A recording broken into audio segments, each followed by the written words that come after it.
Friends, welcome back to my channel. నేనైతే ఈరోజు పూరి కోసం పల్లె అయితే చూపించబోతున్నాను. దీన్ని బొంబాయి చట్నీ అని కూడా అంటారు. దానికోసం నేను ముందుగా ఐటమ్స్ అయితే రెడీ పెట్టుకున్నాను. ఆనియన్స్ ఒక 6-7 ఆనియన్స్ అయితే తీసుకున్నాను. పచ్చిమిర్చి, కరివేపాకు, కొత్తిమీర, అలాగే అల్లం వెల్లుల్లి, నెక్స్ట్ పసుపు, ఉప్పు, 2 స్పూన్స్ శనగపిండిని అయితే వాటర్లో వేసి కలిపి పెట్టుకున్నాను ఉండలు లేకుండా. ఇప్పుడు ముందుగా ఆనియన్స్ని పొడవుగా అయితే కట్ చేసుకుంటున్నాను ఇలా.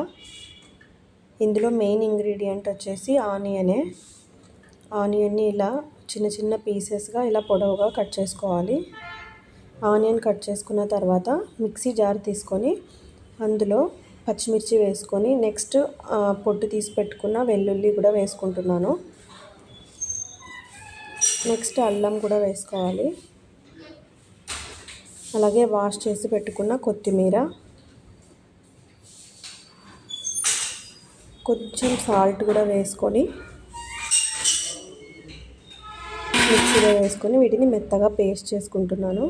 నెక్స్ట్ స్టవ్ పైన ప్యాన్ పెట్టేసుకొని ప్యాన్ హీట్ ఎక్కిన తర్వాత ఆయిల్ అయితే వేసుకుంటున్నాను.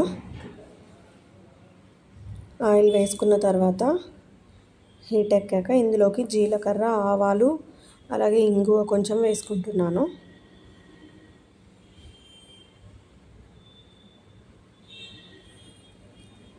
ఇవి వేగాక ఆనియన్ పొడవుగా కట్ చేసి పెట్టుకున్న ఆనియన్ ఉంది కదా, దాన్ని ఇందులో వేసుకుంటున్నాను. వేసుకొని కొద్దిగా వీటిని ఫ్రై చేసుకోవాలి. దీనిపైన కొంచెం కరివేపాకు వేసుకుంటున్నాను. కొద్దిసేపు ఒక 2 మినిట్స్ ప్లేట్ ముచ్చేసి ఆనియన్ అయితే కుక్ చేసుకున్న తర్వాత మనం మిక్స్ చేసి పెట్టుకున్న పేస్ట్ అయితే ఇందులో వేసి పచ్చివాసన పోయే వరకు ఇలా మిక్స్ చేసుకుంటూ కలుపుకుంటూ ఉండాలి. ఇప్పుడైతే ఒక 2 గ్లాసెస్ వాటర్ అయితే తీసుకున్నాను నేను. ఇందులో వాటర్ మరిగేంత వరకు హై ఫ్లేమ్లో పెట్టుకొని కుక్ చేసుకోవాలి. ఇందులోకి కొంచెం పసుపు వేసుకుంటున్నాను కలర్ కోసం.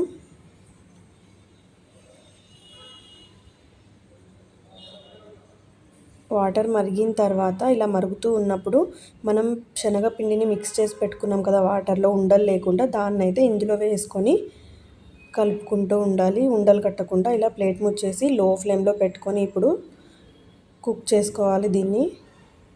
అది కుక్ అయిన తర్వాత పైన అయితే కొత్తిమీర వేసుకొని స్టవ్ ఆఫ్ చేసుకోవడమే. నేనైతే పూరీకి అయితే ఈ కర్రీని రెడీ చేసుకున్నాను. ఈ స్టెప్స్తో మీరు కూడా చేసేయండి. చాలా టేస్టీగా అండ్ ఈజీగా కూడా అయిపోతుంది. Thank you for watching. Please subscribe to my channel.